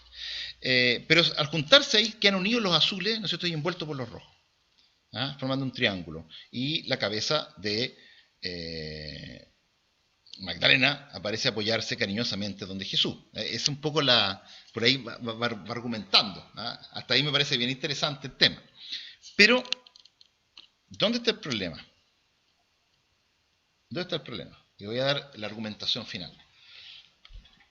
Cristo, este es un evangelio que es absolutamente canónico, y si nosotros no tenemos un poco los pasajes que les he narrado recién, que les he mostrado en Juan, qué sé yo, Cristo dice, uno de ustedes esta noche me va a traicionar. Pero ¿cómo, Señor? ¿Cómo va a pasar eso? ¿Qué sé yo? ¿Traicionar? ¿Quién seré yo? ¿Quién va a ser? Y Pedro se inclina sobre Juan, lo agarra, lo trae hacia sí, ¿no es cierto?, le toma el hombro, ¿no es cierto?, y lo lleva, y le dice, Juan, tú que estás sentado, o estás recostado en el pecho del Señor, pregúntale quién es el que te ha de traicionar. Entonces, falta el momento en que Juan se recuesta en el pecho del Señor y le dice, Señor, ¿quién te ha de traicionar? Y Cristo dice, aquel que unte el pan en el mismo pocillo que yo. Entonces, fíjense lo que está pasando. Aquí está Cristo con su mano a punto de tomar un pan que está ahí. Y Judas está acá con su mano a punto de tomar el pan que está acá. Y ahí está el pocillo. Y Juan está mirando el pocillo, porque cuando en el momento en que los dos unten al mismo tiempo ese pan ahí, va a saber quién es el que va a entregar a Cristo. ¿Se fijan, no? Ahí está el cáliz que les decía, o está el vaso, ¿no es cierto?, de vino. Pero, ahí se ve una ampliación un poco del vaso de vino. Pero, lo interesante es que este es el núcleo de la tensión dramática del cuadro está concentrado en este punto, en el momento en que Cristo va a tomar el pan, ¿se fijan? Y Judas está haciendo lo propio. Esto es casi de investigación ahí forense, donde Judas está haciendo exactamente lo mismo. Está tomando el pan. Y Juan, ¿no es cierto?, está muy concentrado mirando que quién va a poner el pan en ese pocillo para adivinar quién es el que va a entregar a Cristo.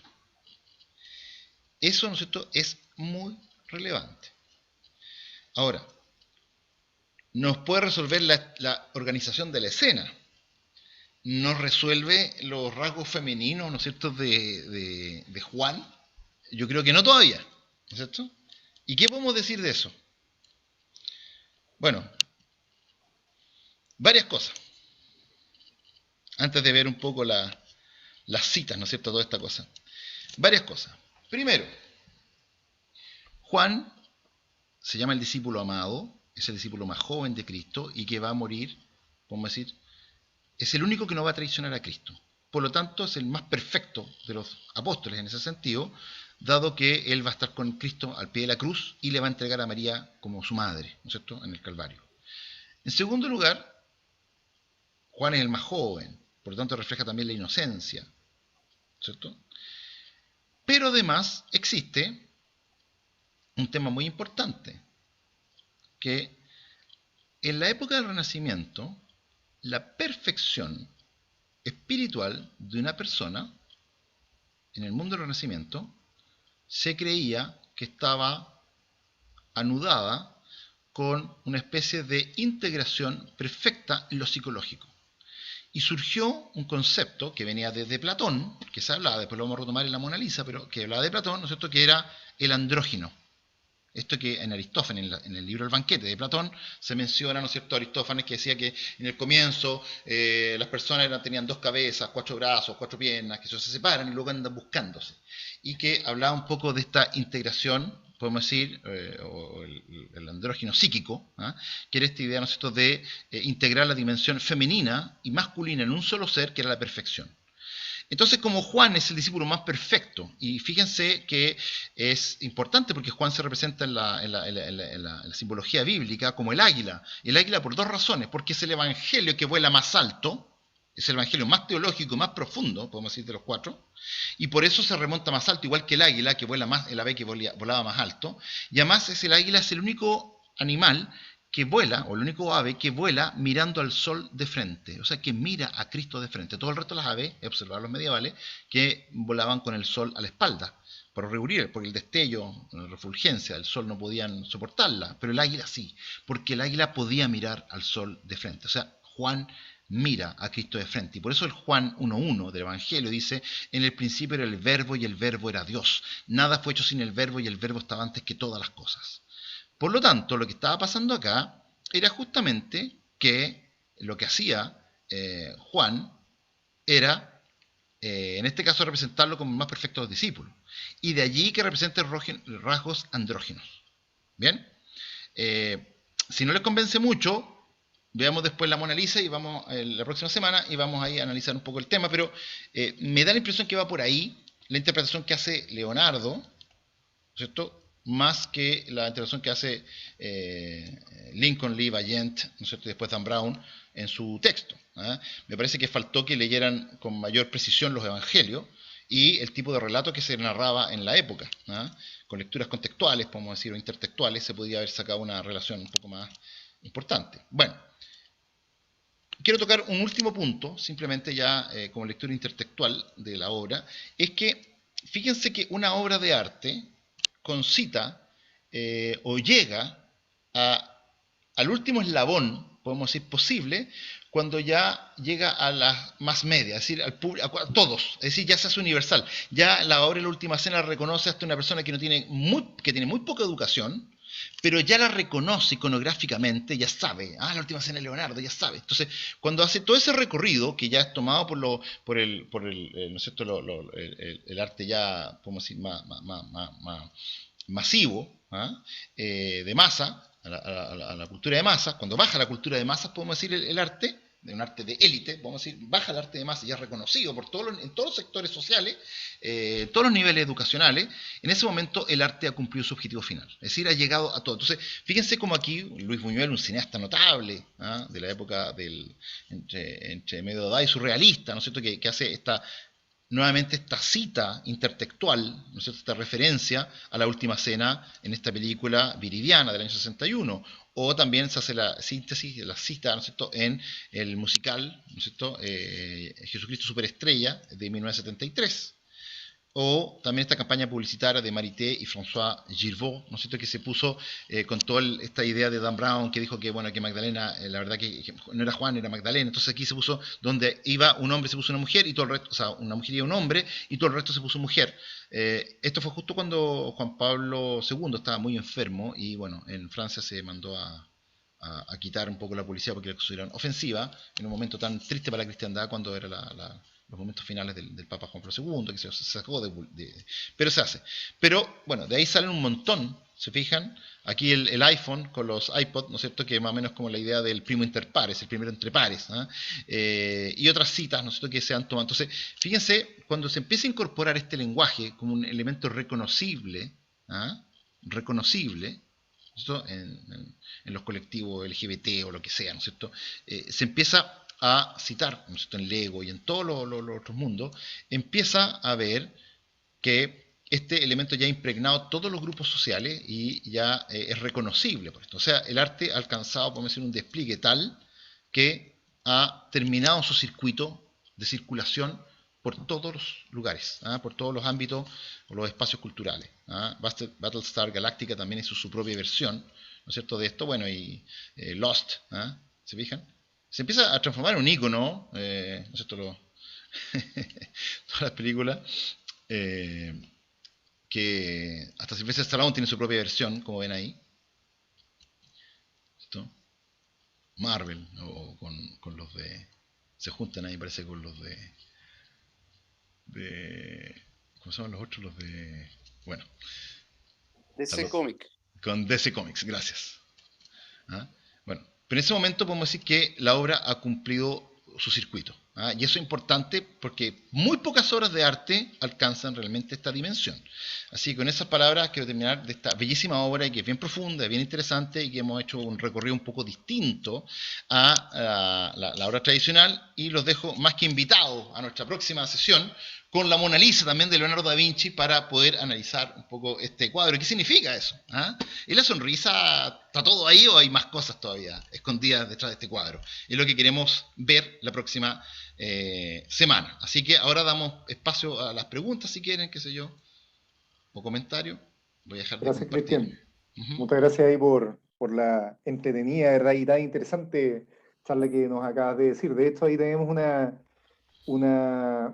pregunta que nos hacen llegar por el interno, y claro, se refiere en definitiva a cómo rescatar, o qué virtud en este caso rescatar por parte de Leonardo, que finalmente se eche de menos al día de hoy, dada la sistematicidad de su trabajo, por esa responsabilidad que él inculcó en cada una de sus obras, y que eventualmente también hace tanta falta el día de hoy. Yo creo que hay varias aristas que uno puede explorar muy fuertemente. Uno tiene que ver con la idea de la pasión por lo que se hace. O sea, esa pasión que desborda, no sé, esa capacidad de trabajo, 10.000 páginas, como decía, que escribió de apuntes incansablemente, una vida entregada a la obra, ¿no es cierto? Eso ya es una cosa admirable. Por otro lado, también tiene que ver un poco la perfección de su trabajo, o sea, tomarse cada elemento en serio. Hay un tercer punto que a mí me gusta mucho, Leonardo, y que tiene que ver con esta posibilidad de el hombre como un alter deus, un otro Dios. Es decir, a imagen de Dios, entiende que Dios termina el mundo, o hace el mundo, pero no lo deja terminado, porque le entrega al hombre la labor de ser co-creador y de entregarle esa parte, y él se la toma absolutamente en serio. Se dice que Leonardo no era creyente, porque habitualmente los hombres en esa época iban a misa todos los días, pero él iba de misa los domingos y algunos días, no todos los días, digamos, no, pero cuando lo van a hacer la extrema unción, ¿no es cierto?, en ese momento, en 1519, él se baja de la cama estando en muy mal estado, y pide por favor, ¿no es cierto? Que dice que él la quiere de rodillas, y se arrodilla, dice el cura le dice, no es necesario, por favor acuéstese, no, la quiero de rodillas. ¿Ah? Entonces, en ese sentido, como que hay también una fe que, claro, él viene con todas las críticas, porque es una alma crítica, obviamente, entonces ve cosas con las cuales no comulga, también él sufre la exclusión. Él es marginal, podemos decir, en el sentido de que él nunca va a aprender el latín y el griego. El latín lo aprende muy tarde, el griego nunca lo va a hacer, por lo tanto no tiene acceso a las fuentes primarias que podía acceder un Leonardo, o sea, un Miguel Ángel o un Rafaelo. Pero así todo, él dice que, bueno, todas estas cosas que aparentemente son en contra, para él van a jugar totalmente a favor, porque él dice, bueno, la experiencia es la madre de toda la ciencia. Entonces, todo eso que él está dispuesto a hacer todo de nuevo. Tiene frases sorprendentes. Dentro de estas 10.000 hojas, en una esquinita, en uno de los papeles, de los pergaminos, esto dice una frase que son 5 palabras, que dice,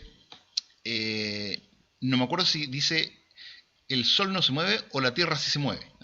Que básicamente contraría, que es lo que va a pasar después, mucho tiempo después de Galileo Galilei, va a firmar, ¿no sé, esta idea, que básicamente que es la Tierra que gira alrededor del Sol y no al revés, como se tenía la creencia en ese momento, aunque ya por ahí va a aparecer la publicación en esos años de Copérnico, pero interesante que esta idea, ¿no? Dice, creo que el Sol no se mueve, creo que eso es lo que dice. O sea, como el Sol, hoy día sabemos que se mueve, pero el Sol es el ente fijo en nuestro sistema y todos los planetas giran.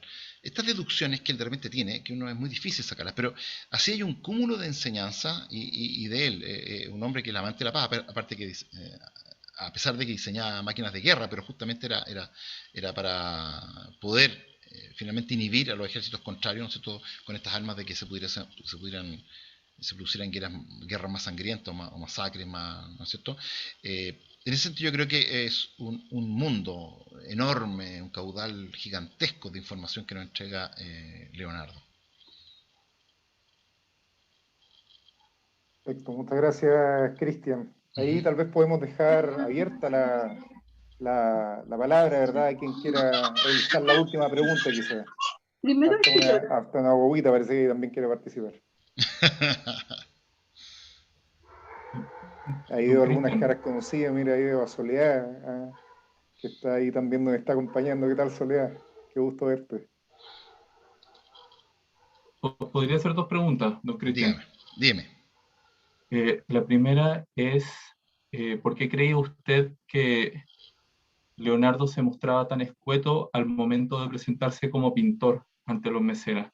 Si era porque tal vez a ellos no les interesaba tanto y le interesaba más él como ingeniero bélico, o porque él tal vez consideraba que sus aspectos como ingeniero eran más valiosos que los de pintura.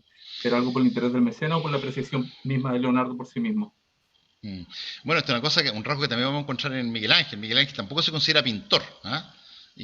Pues yo no soy pintor, decía. Bueno, hizo la Capilla Sixtina ahí, después que le dijeron, eso fue como... Pero claro, yo creo que primero a él le interesa un poco el mundo del descubrimiento. El tema científico para él es mucho más relevante que la pintura. La pintura es, como, comillas, un medio fácil para ganar dinero, para él, digamos, porque él tiene otros muchos intereses que tienen que ver con el descubrimiento del mundo. Él es un hombre que es un adelantado en ese sentido de que el mundo debe estar abierto a ser descubierto, a ser develada la fórmula, ¿no es cierto?, maestra, ese lenguaje matemático probablemente que está escrita en la naturaleza. Toda esa cosa es como un mundo que él está muy abierto y muy ávido de explorar. La pintura siente él que lo detiene, además como está obsesionado por la perfección, también le quita mucho tiempo. Vemos que los años que se demoró en pintar la última cena, y la Mona Lisa se dice que nunca la abandonó, siempre estuvo con él. Incluso vamos a ver después ya la lectura que ese cuadro parece que hace un circuito muy curioso. La pintura no es lo que principalmente a él le llamaba más la atención, era un medio que sabía que con eso podía adquirir fama y todo lo que ustedes quieran, pero él, de verdad, el trabajo no era un trabajo remunerado. Nadie entendía por qué él iba al mercado, se compraba una paloma y la soltaba.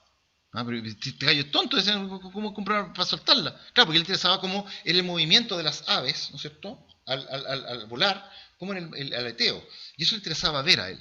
Entonces, todas esas cuestiones, obviamente, la gente no comprende, pero la motivación de él va mucho allá que de la fama, mucho más allá, ¿no es cierto?, del reconocimiento público, y es un trabajo que es silencioso, que es humilde en ese sentido, y hasta incluso un trabajo duro, trabajar con cadáveres y ese tipo de cosas, pero los descubrimientos que él hace son fenomenales. Entonces, yo creo que por ese lado tiene que ver con el lado de las motivaciones, y por eso en su currículum dice, bueno, ya ves, además pinto. Neyar tiene la mano. A ver, disculpe, adelante. Perdón, es que disculpa, aprovechando que era la segunda pregunta que quería hacer, irme para una arista, era respecto a la situación actual de la Catedral de Notre Dame, porque usted habló en algún momento del falso histórico y cómo ahora se utilizan distintas técnicas a las que Sí. usó Leonardo en su momento. Lo que yo tenía entendido es que el techo de la Catedral de Notre Dame se iba a tratar de replicar de la forma más fidedigna. ¿Usted consideraría que eso es un falso histórico también, o que habría valido la pena tal vez restaurarla de una forma distinta a como estaba antes? Lo que pasa es que, ojo, que el falso histórico no quiere decir que es restaurar el estado original, sino que lo que queda restaurado al estado original, según la teoría italiana de Cesare Brandi, es básicamente dejar la obra que como era al momento del accidente, o sea, ese es su estado original, pero se va a indicar de alguna manera, por ejemplo, una piedra más clara, o se hacen algunas marquitas que indican que estas son piedras nuevas, por ejemplo. Y que esa es la técnica. Pero acuérdate que en Francia, en París, en Montpellier, está todavía el gremio de los canteros medievales que goza de muy buena salud y protección, así que ellos van a ser capaces de poner las mismas piedras que cayeron, ponerlas en el mismo lugar, porque son secos, digamos. Entonces en ese sentido no hay que temer mucho, pero sí, lo que no es aceptable para mi gusto personalmente, yo le indiqué en un momento en entrevista, en ese momento cuando en la tele, cuando cayó la iglesia, que yo opinaba que debe ser restituida al estado original y no a interpretaciones modernas del gusto de la época, de ahora. Eso sería el peor error, sobre todo en una época que es tan en crisis, digamos, y tan despojada de valores religiosos que ni siquiera entienden el concepto de lo que significa esa catedral. Pero bueno, ese es otro tema, pero te lo indico por ese lado. ¿Ya? Hay una pregunta por ahí que dice Así es. que en una síntesis hay en 2 palabras, chuta. La última cena en 2 palabras. Yo creo que es fidelidad al texto evangélico. 100%. No hay ninguna, no corre con colores propios. Y esto es muy difícil, porque en general lo que pasa mucho en el arte, y que es el problema del arte sacro, sobre todo cuando uno trabaja en arte religioso, que uno se queda más bien en la interpretación personal de cómo yo veo que debiera ser esta representación, en vez de representar lo más fidedignamente el texto evangélico. Lo que dice el texto, no lo que yo pienso del texto. Y en ese sentido, por eso muchas veces se perdió, porque se empiezan a meter en locubraciones con temas que el Renacimiento va a ser pródigo en saltarse un poco esa ley del arte sacro, digamos, de caer más por un lado en el sentimentalismo, o caer más bien en una especie de racionalismo o psicologismo del arte, y no en la realidad metafísica que nos quiere representar, la verdad metafísica que nos quiere representar el arte sacro. Entonces, yo creo que Leonardo se mantiene bastante fiel al texto de Juan. Así que yo creo que es eso. Por eso quise hacer la otra vuelta larga para demoler un poco esta idea de que había otra interpretación escondida, pienso yo. Claro, hay un poco este Juan representado como andrógino, tiene que ver contra creencias bien asentadas en la época. Acuérdate que el Renacimiento es neoplatónico y Platón afirma un poco esto, la perfección está ahí. En su texto El banquete se puede ver eso. Cristian, Uh-huh. mira, tenemos tal vez la última pregunta que es de Neyar. No sé si está bien pronunciado el nombre. Que tiene la mano levantada ya hace un rato. Parece que ahí ya tiene el micrófono activo. Hola, buenas tardes. Sí, buenas tardes, profesor Cristian. Primeramente quiero agradecer la charla, ha sido muy interesante y muy enriquecedora dentro de todas las áreas de la conexión primero con la obra y además la comparación histórica con las otras obras, que de ahí se pueden sacar conclusiones, así que bueno, sería explayarse mucho. Pero tengo una duda acerca de la posición de los apóstoles dentro de la obra. Usted ha hablado de que el artista se apega mucho al relato bíblico.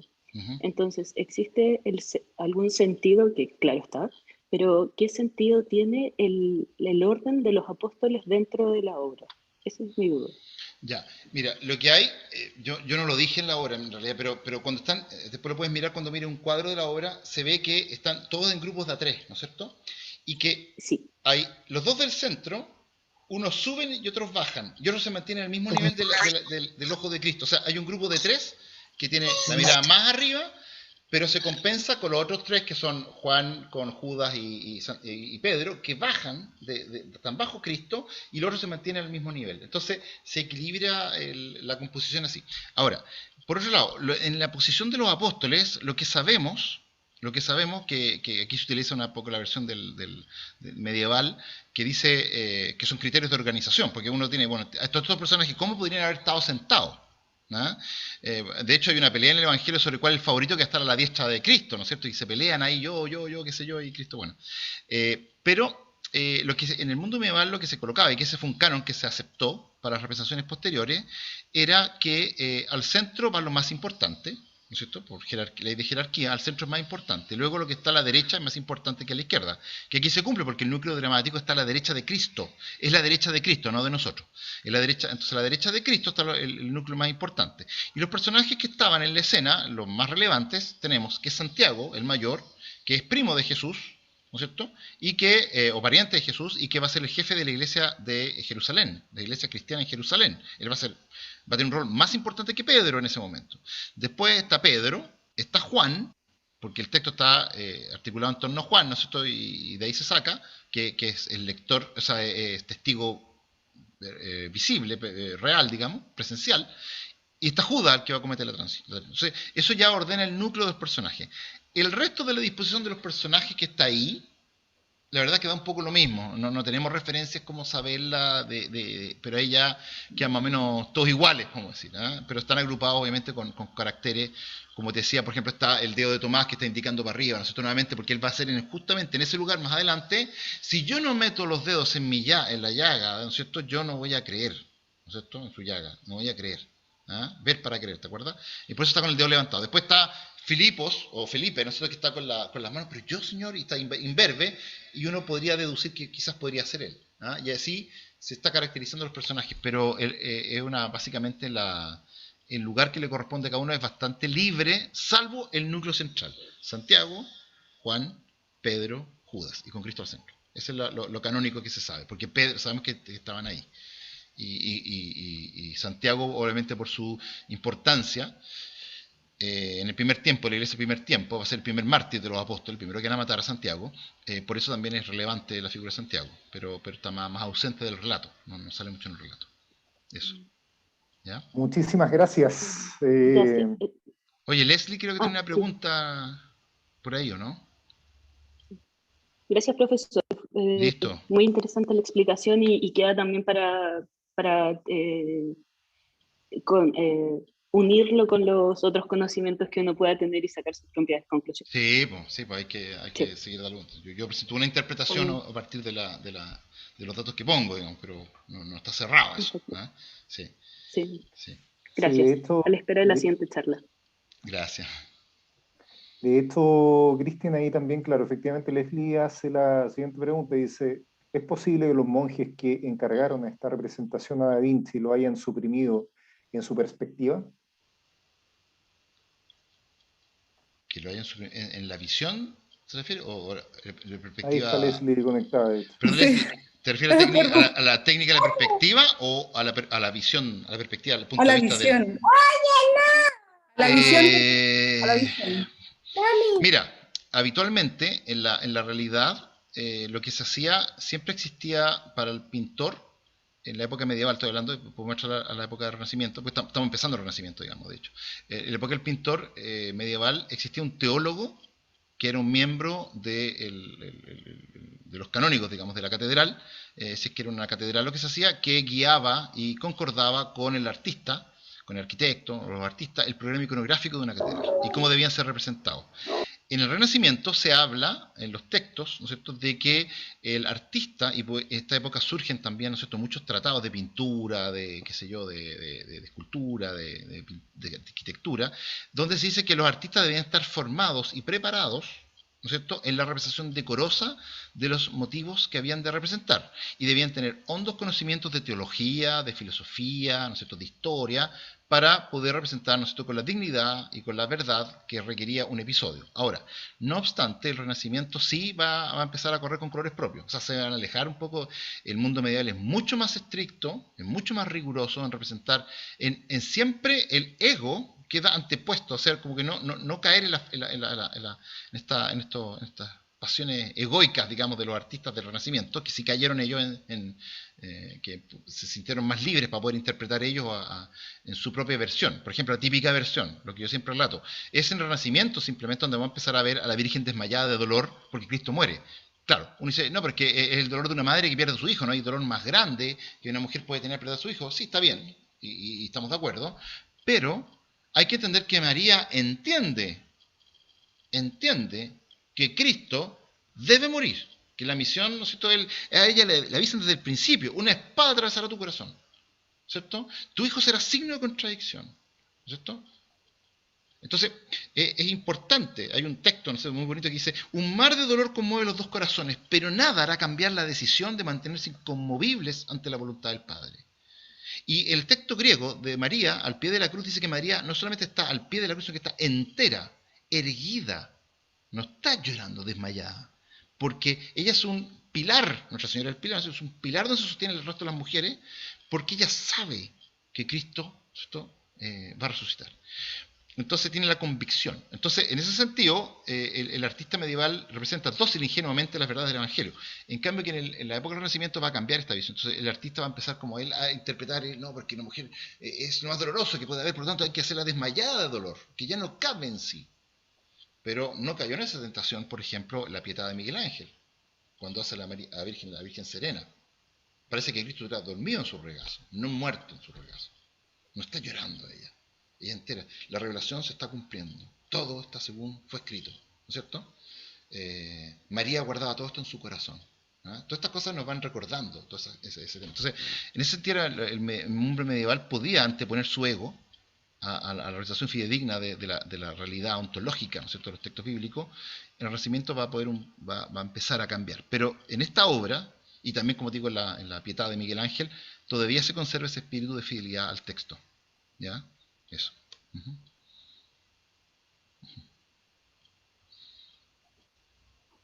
Perfecto. Cristian, muchísimas gracias nuevamente por la participación del día de hoy. A todos los asistentes ahí, tal como lo colocamos en el chat, todas las preguntas que no han podido ser resueltas por tiempo principalmente, van a ser, en este caso, resueltas para poder ser próximamente enviados a vuestros correos. Sin duda alguna, ¿verdad?, esperarlos para la próxima sesión del próximo día miércoles, ¿verdad?, a las 6 de la tarde en el mismo canal, en el mismo horario, así que ahí los vamos a esperar a todos nuevamente en este interesante ciclo de charla. Y por último dejo, ¿verdad?, ahí a Bernardita, que va a dar unas palabras de despedida de la sesión inaugural del día de hoy. Bueno, primero que todo agradecer, ¿cierto?, a Cristian por la excelente charla que nos dio hoy día. Bastante interesante. Yo tuve la oportunidad de estar en Milán viendo la última cena, así que los recuerdos que me venían a la mente fue fantástico a nivel personal. ¿Cuánto rato te dejaron verla? Nos querían echar todo el rato, pero yo fui la última que salí de mi grupo, entonces puedo decir que justo entré como a la hora de almuerzo y no había un grupo atrás.